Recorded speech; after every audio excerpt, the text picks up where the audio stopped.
yourself? Sir मैं interview Hindi में देना चाहूँगा। No issue. Okay sir. Sir मेरा नाम अखिलेश शर्मा है। मैं मध्य प्रदेश के मुरैना जिले से आता हूँ। मेरी स्कूलिंग जवाहर नवोदय विद्यालय मुरैना से हुई है। मैंने अपनी ग्रेजुएशन श्री माता वैष्णो देवी यूनिवर्सिटी जम्मू से की है, मैकेनिकल इंजीनियरिंग में। सर मेरी हॉबी थिएटर, खो-खो खेलना है। Okay. Okay. So किसी कौन से थिएटर में पार्टिसिपेट किए जो आपका फेवरेट हो?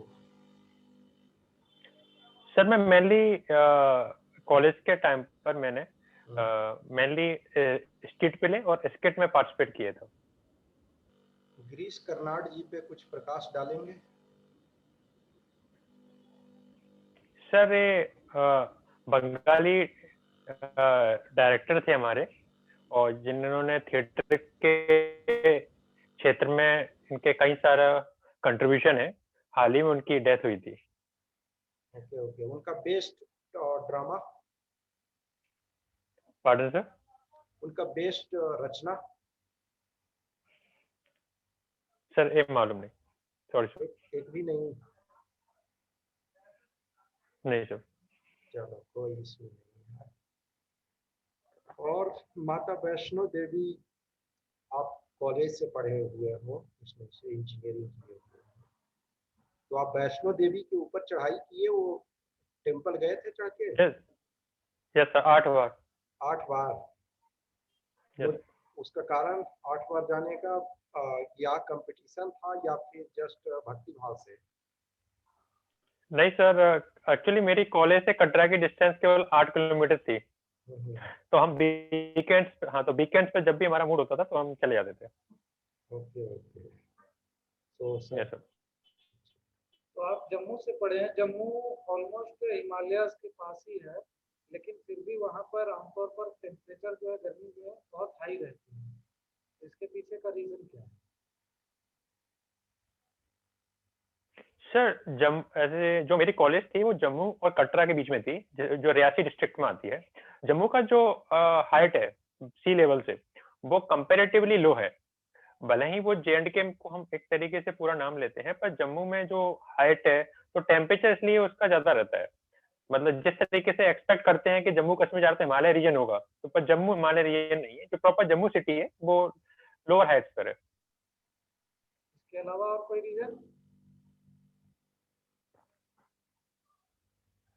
सर और मालूम नहीं मुझे, सॉरी सर। आपने सिविल सर्विसेज का मेंस भी दिया है, तो आपका ऑप्शनल क्या है?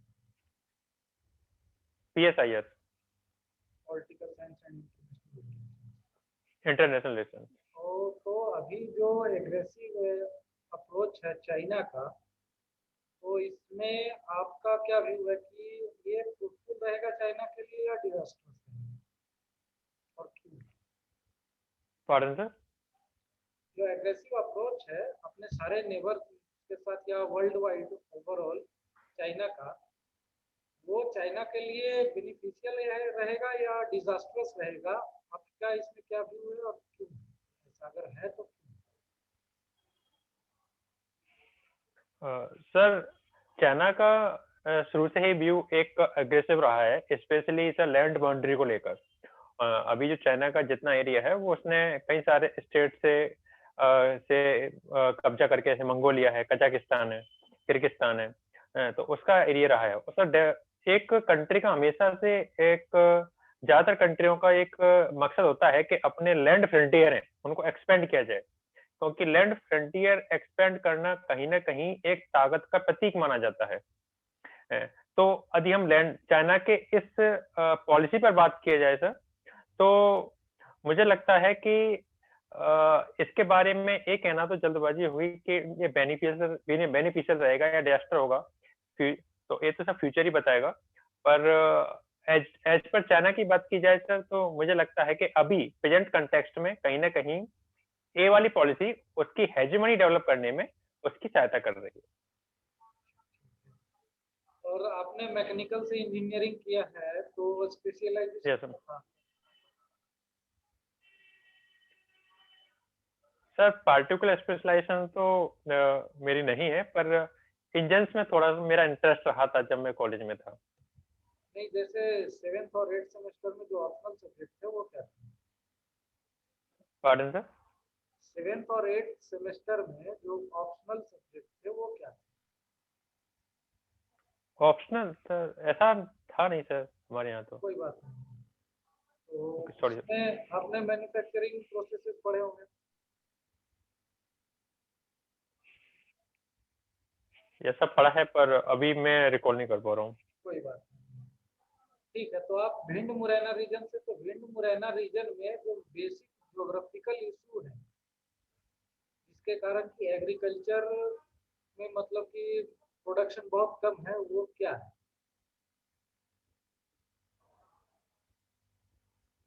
सर मैं ऐसा तो नहीं मानता कि एग्रीकल्चर में भिंड मुरैना रीजन में प्रोडक्शन कम है। अभी भी हमारे यहाँ पे पूरे मध्य प्रदेश में मुरैना में सबसे ज्यादा सरसों उगाई जाती है, सबसे ज्यादा हनी प्रोड्यूस किया जाता है। तो मतलब एग्रीकल्चर रूप से प्रोडक्शन के कम में तो मैं नहीं मानता, पर डेफिनेटली सर कुछ एरिया ऐसा है जो कि चंबल एरिया के किनारे है, वो गली इरोजन के कारण, जिसको बीहड़ बोलते हैं, वो एग्रीकल्चर करने योग्य नहीं है। अच्छा ठीक है। तो इसमें इस रीजन में बहुत सारा इलीगल माइनिंग होता है, ठीक है। तो इलीगल माइनिंग को रोकने के लिए मान लीजिए कि आप वहाँ पे अधिकारी बन के गए, तो इलीगल माइनिंग को कर्टेल करने के लिए सिर्फ फोर्स का यूटिलिटी ज़्यादा नहीं है, तो अदर वेज मतलब कि और दूसरे जो तरीके हैं वो क्या अपनाए जा सकते हैं आपके ओपिनियन में, जिससे कि जो इलीगल माइनिंग है उसको रोका है? सर आवाज कंटिन्यू नहीं आ रही है, बीच में आवाज कट हो गई थी, तो मुझे आपका क्वेश्चन सही समझ में नहीं आया।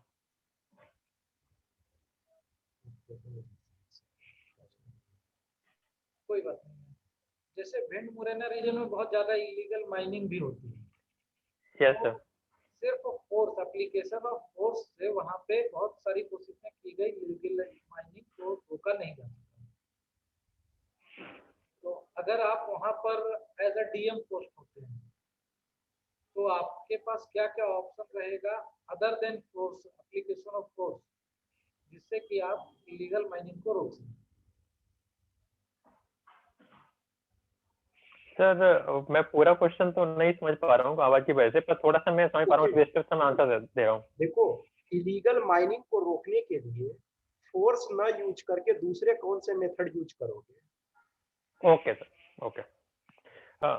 Sir definitely Morena Bhind area में इलीगल माइनिंग एक चैलेंजिंग टास्क रहा है। सर उसका एक रीजन भी पहले मैं बताना चाहूंगा, क्योंकि चंबल में पहले रेत खनन करना, स्पेशली सैंड माइनिंग, अलाउ था, और 2006 में सुप्रीम कोर्ट ने गाइडलाइन जारी की कि चंबल में लैंड सैंड माइनिंग अब से इलीगल मानी जाएगी। तो तब से सर माफिया नेक्सस वाली प्रॉब्लम स्टार्ट हुई है। 2006 से पहले प्रॉब्लम ही नहीं थी।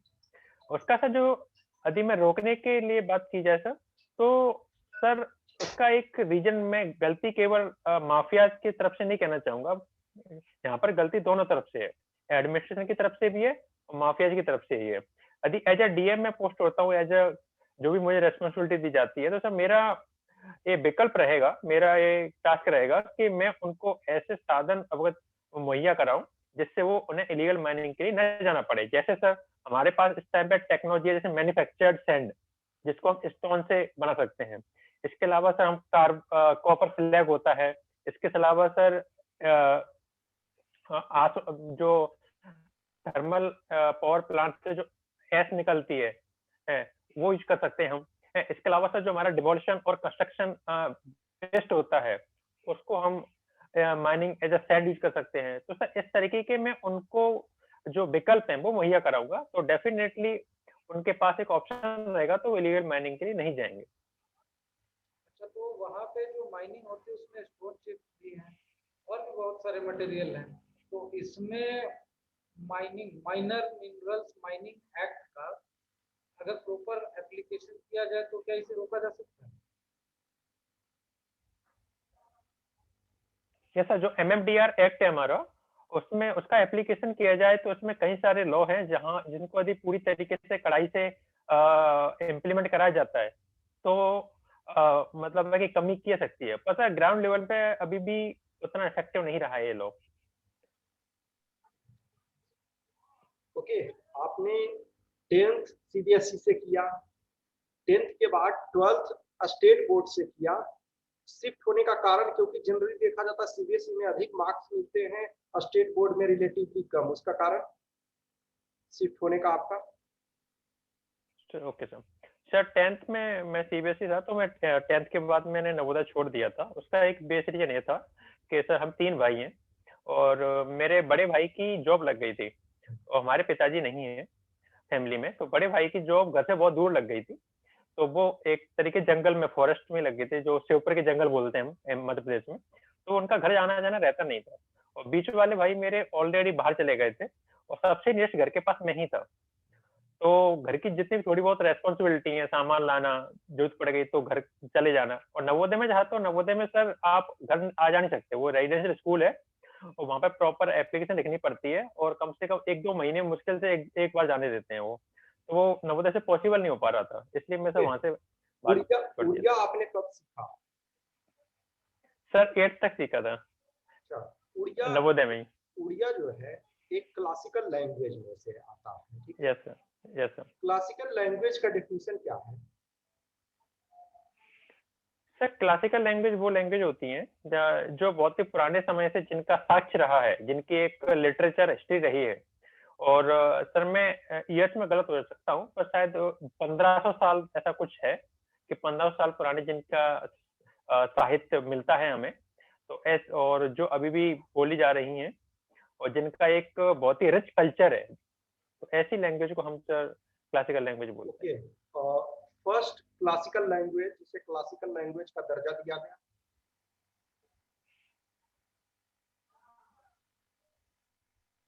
सर मैं कंफर्म नहीं हूँ, गैस कर सकता हूँ।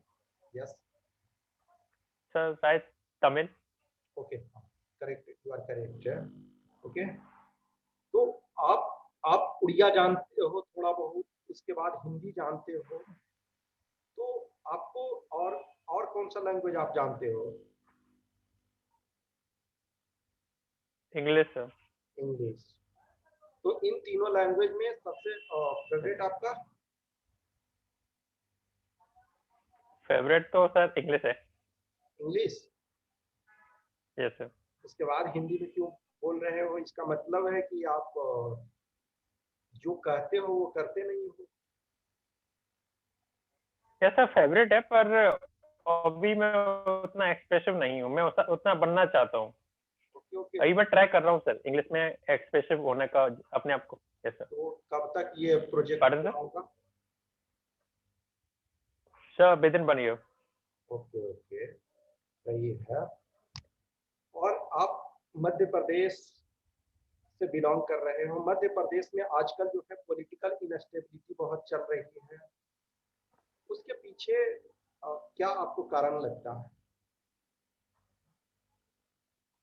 सर उसका जो मेन रीजन है वही है कि failure of the anti defection law. कहीं ना कहीं हम एंटी डिफेक्शन लॉ में वो लॉ नहीं ला पाए हैं जिसका कड़ाई से पालन करके हम पॉलिटिकल जो भी माइग्रेशन होता है एक पार्टी से दूसरी पार्टी में, उसको रोक सके। इसका सब मेन रीजन रहा है। आया राम गया राम कल्चर के बारे में आप यस सुने सर। हो? वो यस सर, ये कहाँ से, वही। कंसेप्ट कहाँ से आया? सर ये एंटी डिफेक्शन लॉ 1984 क्या समथिंग लाया गया था। आया राम गया राम पॉलिटिक्स क्यों कहते हैं, किस आधार पे? क्यों? क्योंकि सर मतलब है कि आयराम गैराम पॉलिटिक्स ये दर्शाती है कि किसी भी पॉलिटिशियन की पॉलिटिकल पार्टी से कोई आइडियोलॉजिकल अफिलिएशन नहीं होता। जहां उनका हित साधना होता है वो साधते हैं, जब उनका हित पूरा नहीं होता है तो छोड़ के दूसरी पार्टी में चले जाते हैं, तो पता ही नहीं होता कि कौन जा रहा है कौन आ रहा है। ओके, ऐसे अभी आयराम गैराम बोलते हैं। अभी एक पर्सन का कुछ दिन पहले डेथ हो गया, जिसे पॉलिटिक्स में मौसम वैज्ञानिक कहा जाता था, उनके बारे में कुछ जानते हैं?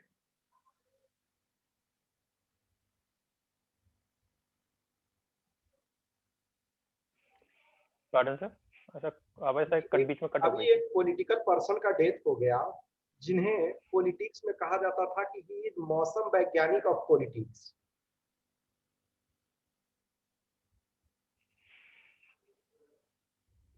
सर मैं गेस कर सकता हूँ, हाँ, शायद सर अरुण शौरी है। नहीं, अरुण शौरी जी अभी अरुण जिंदा शौरी। है। ठीक है, अरुण शौरी अभी जिंदा है, उनके घर वाले जाने डेथ हो गई तो मानहानि का मुकदमा भी कर सकते हैं। सर। तो सॉरी सर, तो Yashwant Sinha sir I think. Yashwant Sinha भी जिंदा है यार, पॉलिटिकल साइंस के स्टूडेंट सर मैं गलत हो सकता हूँ, मार रहे हो। सॉरी सर, तो पर मैं गेस करना नहीं चाहूंगा अब। ओके ओके, रहने दो, क्योंकि जिंदा वाले को वो है कि देखो, मरे हुए छूट जाए कि वो मरे हैं या नहीं, लेकिन जिंदा वाले को नहीं बोल रहा है, ठीक है। No yes sir. नहीं। पॉलिटिकल साइंस और इंटरनेशनल रिलेशंस पढ़े हो, उसमें एक फर्स्ट स्टेटमेंट होता है किसी भी बुक का, जो पॉलिटिकल साइंस एक तरह से देखा जाए तो फर्स्ट चैप्टर कहता है कि there is no permanent friend and no permanent enemy, only permanent interest of a country is there, in fact permanent interest is also changing। तो ये स्टेटमेंट किसका है कि there is no permanent friend and no permanent enemy? Okay sir. Sir इसका मतलब ये है कि एक्चुअली सर यदि इस स्टेटमेंट को देखा जाए तो कौटिल्य के टाइम से चल रहा है ये वाला स्टेटमेंट, कि इंटरनल रिलेशंस में हमारा कोई पक्का दोस्त नहीं होता ना पक्का दुश्मन होता है, हमारे इंटरेस्ट होते हैं, जिसके साथ हमारे इंटरेस्ट पूरे होते हैं हम उनको दोस्त बनाते हैं, और जिन देशों के साथ हमारे इंटरेस्ट कंफ्लिक्ट में होते हैं तो हम उनको वो हमारे दुश्मन बनते जाते हैं। यदि मैं एग्जाम्पल दे के समझाऊं सर, तो इंडिया चाइना के साथ 1962 से पहले हमारे इतने कोई बेकार रिलेशन नहीं थे। हम एक तरह से मित्र कंट्री माने जाते थे, जिसको हम हिंदी चाइनी भाई भाई के रूप में ही बोलते थे। और पर 1962 के बाद जो वॉर हुआ उसके बाद हमारे संबंध बदल गए, तो इसलिए से कोई परमानेंट फ्रेंड नहीं होता हमारा इंटरनल रिलेशंस में। और यदि मैं ऐसे मित्र ऐसे शत्रु देशों की बात करूं तो सर टर्की और रशिया कभी भी फ्रेंड नहीं रहे हैं, या सेकेंड एग्जांपल है कि अरब कंट्री और इजराइल कभी भी फ्रेंड नहीं रहे हैं। पर इस टाइम पे अरब कंट्री का specially UAE, Saudi Arabia, Bahrain, Israel के क्लोज आ रहे हैं। क्यों? क्योंकि उनके इकोनॉमिक इंटरेस्ट पूरे हो रहे हैं वहां से। तो सर यही मेरा कहना है। Okay, it is said India was one of the founding member of non-alignment movement. Okay, but in real sense, India was never a true non-aligned country, but only two countries which were non-aligned were USSR and USA. What is your stand on that?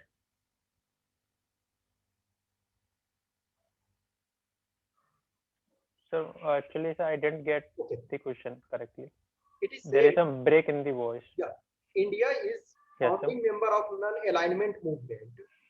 Okay, now, but in true sense, only USA and USSR were non-aligned country. What is your stand on that?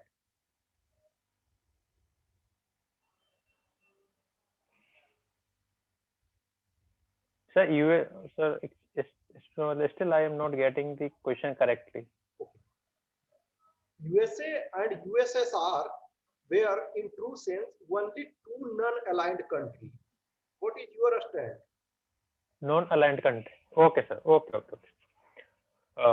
ऐसा मतलब है कि जब India ने start किया था, India ने एक नॉन अलाइंड मूवमेंट के रूप में कुछ कंट्री के साथ मिलकर स्टार्ट किया था। इसका एक मेन पर्पज ये था कि किसी भी ब्लॉक में शामिल नहीं होना। तो उस टाइम पे एक कोल्ड वॉर एरा था। इस टाइम पे मेनली दो ब्लॉक थे, एक यूएसएसआर ब्लॉक और दूसरा था यूएसए ब्लॉक। और इंडिया का जो भी स्टैंड रहा था उस टाइम पे, तो मुझे लगता है कि वो कहीं ना कहीं इंडिया का एक अच्छा स्टेप माना जाना चाहिए। और इंडिया ने वो स्टेप स्विच भी किया था, धीरे धीरे यूएसएसआर की तरफ टिल्ट हुए थे, स्पेशली इंदिरा गांधी गवर्नमेंट के टाइम पर, क्योंकि वो हमारी जरूरत बन गई थी। तो सर मुझे लगता है जिस तरीके से स्टार्ट किया गया था वो एक सही स्टेप था। ओके, ब्रजेश मिश्र का नाम आपने सुना है? Pardon sir? ब्रजेश मिश्र का नाम आपने सुना? Yes sir,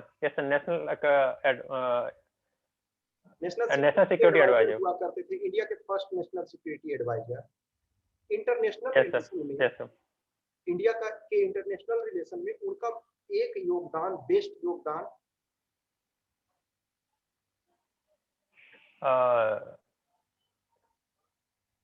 sir I think India nuclear doctrine उन्होंने डिसाइड किया, सबसे पहले उन्होंने बनाई थी। Shivshankar Menon, you heard? Yes, sir. Shiv Shankar Menon says India is a re-emerging economy. It is, many Western economists say India is an emerging economy, but he says, Shiv Shankar Menon, India is a re-emerging economy. You are agreeing with either India is emerging or re-emerging?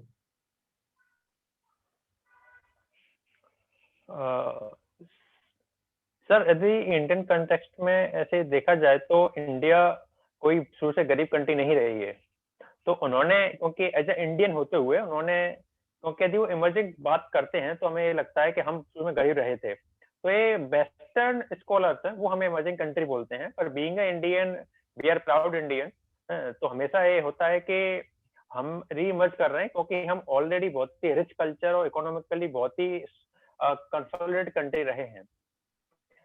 तो उस तरीके से उन्होंने शायद री emerging word use किया था।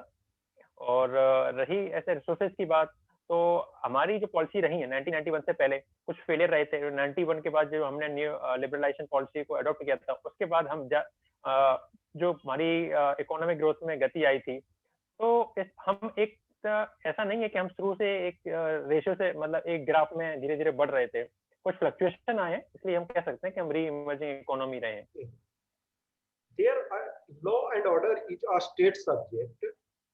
So, in spite of law and order is a state subject, then what is the utility of having so much central armed police forces at the disperse of center?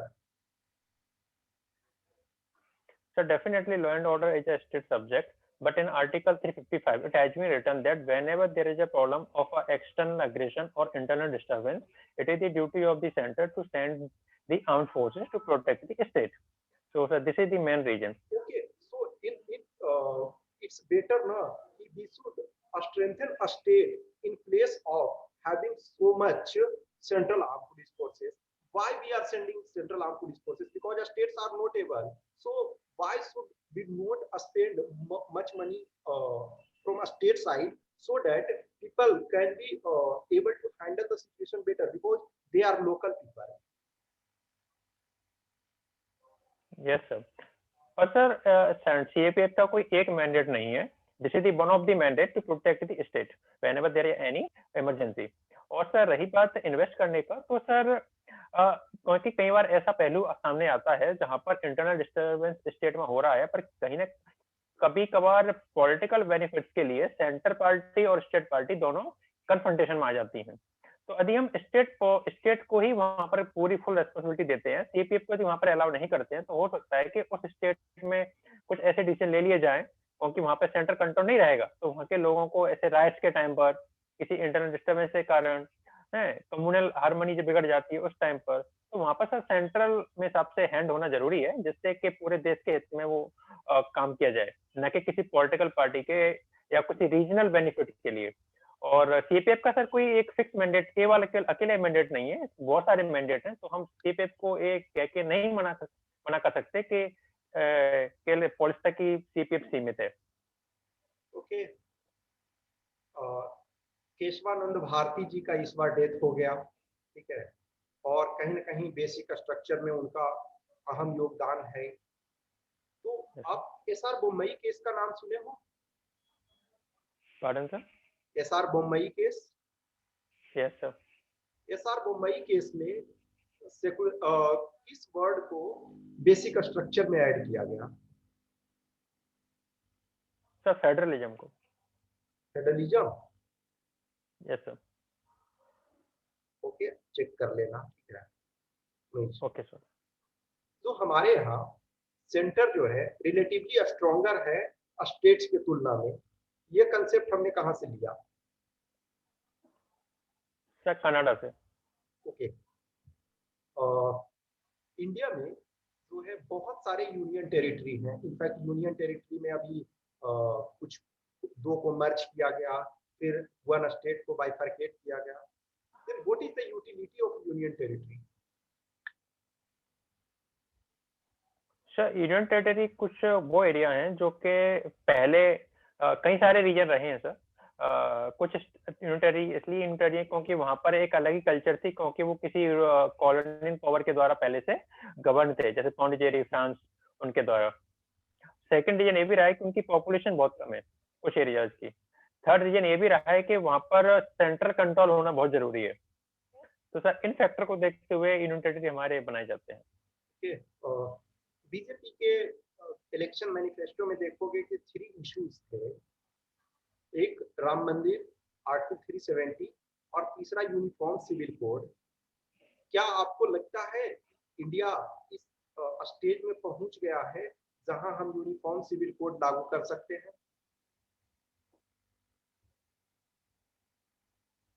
Sir मुझे ऐसा नहीं लगता कि अभी हम इस स्टेट में है कि जहां यूनिफॉर्म सिविल कोड हमें लागू करना भी चाहिए और करने की जरूरत है। अभी मुझे लगता है कि कुछ जो भी फ्लॉज हैं किसी भी रिलीजन में हो, जैसे कि अभी रिसेंटली गवर्नमेंट ने ट्रिपल तलाक को रिफॉर्म किया है, जो कि फ्लॉ था। कोई भी रिलीजन हो, जिस लॉ में भी फ्लॉ है उस फ्लॉ को से दूर किया जाए, न कि हमें पूरा एक लॉ और एक कानून एक रिलीजन हर किसी पे थोपना चाहिए। ओके, इंडिया का कोई ऐसा स्टेट है जहां यूनिफॉर्म सिविल कोड है? Yes sir, Goa. ओके, क्यों गोवा में क्यों लागू हो गया और अन्य जगह लागू नहीं है? क्योंकि सर वहां पे ये लॉ बना चुकी थी। ओके ओके, सो 2020 एक बहुत पेनफुल ईयर हर लोगों के लिए है, ठीक है। उस पेनफुल ईयर में से what is the cheerful moment for India?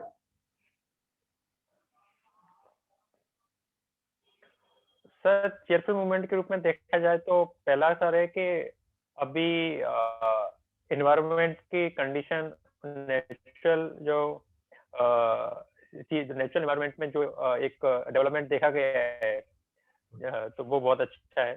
Second sir, हमें अपने हेल्थ इंफ्रास्ट्रक्चर की कमियों के बारे में पता चला और उसको हमने इसी कोरोना के टाइम पर डेवलप करने का भी कोशिश की, जैसे कि वैक्सीन डेवलपमेंट का काम चल रहा है, जैसे कि वेंटिलेटर्स पे, तो वो हमें एक पता पड़ा। थर्ड सर, इसी कोरोना के टाइम पर यदि हम देखते हैं तो सर हेल्थ सेक्टर में बहुत सारी वैकेंसी क्रिएट हुई हैं जो कि पहले से खाली पड़ी थी। तो हेल्थ सेक्टर की तरफ हमारा पूरा ध्यान है। Yes sir. मनोज सिन्हा का नाम सुने हो? Yes sir. क्या है? सर वो अभी जे&के के लेफ्टिनेंट गवर्नर बनाए गए। ओके, आप जे&के में रह चुके हो, यदि मनोज सिन्हा आपके पास कॉल करें कुछ सजेशन के लिए वहां की स्थिति में सुधार करने के लिए, तो आप 3 इंपॉर्टेंट सजेशंस क्या दोगे उनको?